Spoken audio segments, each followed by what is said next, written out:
IPL শুরু হতে না হতে মহেন্দ্র সিং ধোনির অবসর নিয়ে আবারও নতুন জল্পনা চলছে। আলোচনা সূত্রপাত ধোনির একটি মন্তব্যকে কেন্দ্র করেই।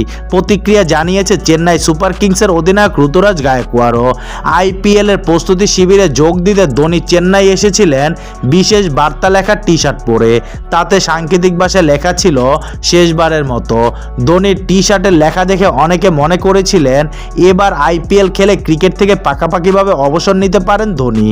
আইপিএলে মাঠে নামার আগে সেই জল্পনা নিয়ে ধোনি নিজেই মুখ খুলেছে।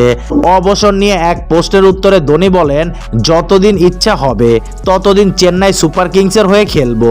এটা আমার দল, আমি হুইল চেয়ারে বসে থাকলে ওরা আমাকে ছাড়বে না। ধোনি বুঝিয়ে দিয়েছে অবসরের ভাবনা এখন তার মাথায় নেই। বিশেষত আইপিএলে মাঠে নামার আগে এসব নিয়ে ভাবছেন না। ভারতের বিশ্বকাপ জয়ী অধিনায়কের কথা সুর শোনা গিয়েছে চেন্নাইয়ের অধিনায়কের গলাতেও। ঋতুরাজের মতে ধোনি এখনো কয়েক বছর খেলতে পারেন। তিনি বলছে, ধোনি সবসময় আমাদের সঙ্গে রয়েছে। সচিন টেন্ডুলকারের বয়স 50 পেরিয়ে গিয়েছে, এখনো কি দুর্দান্ত ব্যাটিং করছে, আমরা সকলে সেটা দেখেছি। আমার মনে হয় ধোনি আরো কয়েক বছর খেলা চালিয়ে যেতে পারে।